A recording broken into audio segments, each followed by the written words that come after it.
आकाश भूमि news राष्ट्रीय समाचार पत्र व वेब न्यूज चैनल निडर पत्रकारिता की एक अनोखी झलक। जिलाधिकारी गौरांग राठी का यूनिक फीडबैक सिस्टम, विभागों में मचा हड़कंप, जनता बिंदास, रिपोर्ट है खास। जबरदस्त एनालिसिस विश्व प्रसिद्ध कालीन नगरी भदोही से है, जहां जिलाधिकारी के रूप में पहली तैनाती पाने वाले अफसरों को भेजा जाता है। गौरतलब है कि अब तक जनपद भदोही में ऐसे कम ही जिलाधिकारी आए हैं जिन्होंने अपनी एक अमिट छाप जनता के बीच छोड़ी हो। जनता के बीच अब तक अपनी विशेष छवि बरकरार रखने में पूर्व जिलाधिकारी सुरेंद्र सिंह और विशाख जी ही सफल हो पाए। हालांकि वर्तमान जिलाधिकारी गौरांग राठी ने इन सभी के रिकॉर्ड को तोड़ते हुए महज कुछ ही दिनों में जनता के बीच अपने अद्वितीय कार्यों की बदौलत एक ऐसी छवि विकसित की जिसका फिलहाल कोई तोड़ नहीं है।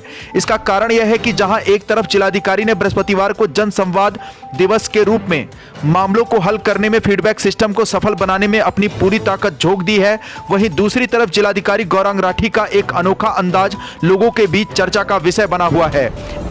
चलिए अब आपको इस अनोखे अंदाज के बारे में बताते हैं। दरअसल जिलाधिकारी गौरांग राठी के बारे में कहा जाता है कि ये किसी भी विभाग पर कभी भी विशेष नजर डाल सकते हैं। शायद आप इस बात को नहीं समझे होंगे, चलिए आपको विस्तार से बताते हैं। जिलाधिकारी गौरांग राठी प्रतिदिन जनता दर्शन में जनता की शिकायतों को सुनते हैं और इस दौरान जिन विभागों की लापरवाही सामने आती है उन्हें अकस्मात फोन कर तत्काल डाटा उपलब्ध करवाने के लिए आदेशित करते हैं। अब आप ही सोचिए, जो विभाग लापरवाही कर रहा हो एकदम से डाटा कैसे उपलब्ध कराएगा, तो कार्रवाई होना तय है। प्रतिदिन जिलाधिकारी गौरांग राठी द्वारा ऐसे अधिकारियों की खबर ली जाती है जो शासन की योजनाओं को जनता तक पहुंचाने में लापरवाही बरत रहे हैं या फिर जनता की शिकायतों के समाधान में लापरवाही बरत रहे हैं।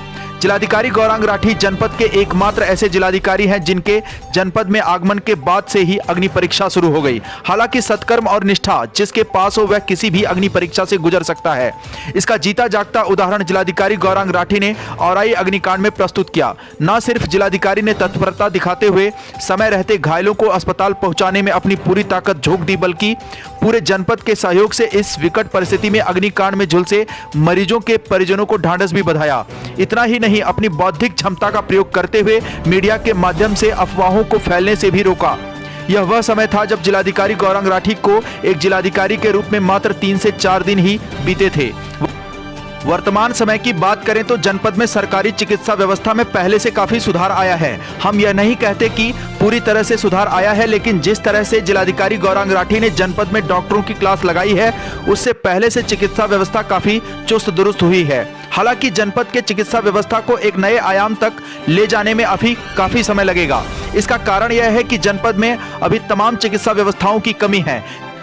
कहीं ना कहीं इसमें शासन स्तर से भी सहयोग की आवश्यकता है। भदोही की जनता लगातार कह रही है कि जनपद के जनप्रतिनिधि जनता को उचित चिकित्सा व्यवस्था मुहैया कराने में लगातार नाकाम साबित हो रहे हैं। इसके साथ साथ एक बात यह भी बता दें कि जनपद के कई ऐसे विभाग थे जिनका नाम तक लोग जनपद में नहीं जान पाते थे। इन दिनों ऑफिस में बैठकर दिन गिनने वाले अधिकारियों को भी जिलाधिकारी गौरांग राठी ने काम पर लगा दिया है और जो काम नहीं कर रहे हैं उनके खिलाफ लगातार शासन को पत्र लिखा जा रहा है। कार्रवाई के इसी क्रम में देर रात तक भदोही को एक नया आयाम देने के लिए लगातार काम कर रहे जिलाधिकारी गौरांग राठी 20 दिसंबर की मध्य रात्रि में जनपद भदोही में ठंड से भदोही की जनता का क्या हाल है जानने के लिए सड़क पर निकले। गौरतलब है कि ठंड आने से पहले जिलाधिकारी ने संबंधित अधिकारियों को अलाव व रैन बसेरा की व्यवस्था चुस्त दुरुस्त करने का आदेश दिया था।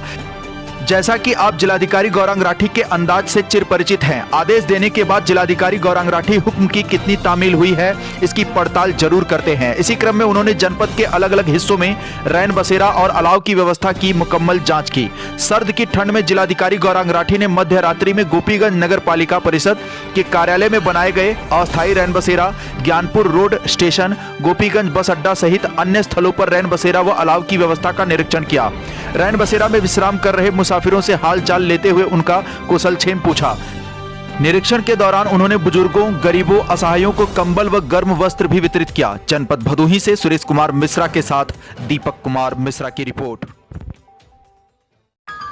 लाल बटन दबाकर चैनल को सब्सक्राइब करें तथा घंटी का बटन अवश्य दबाएं ताकि सभी वीडियो की जानकारी आपको मिलती रहे। अपने आसपास होने वाली घटनाओं की जानकारी के लिए आप हमें नीचे लिखे नंबरों पर संपर्क कर सकते हैं। आप अपने आसपास होने वाली घटनाओं का वीडियो हमें व्हाट्सएप भी कर सकते हैं।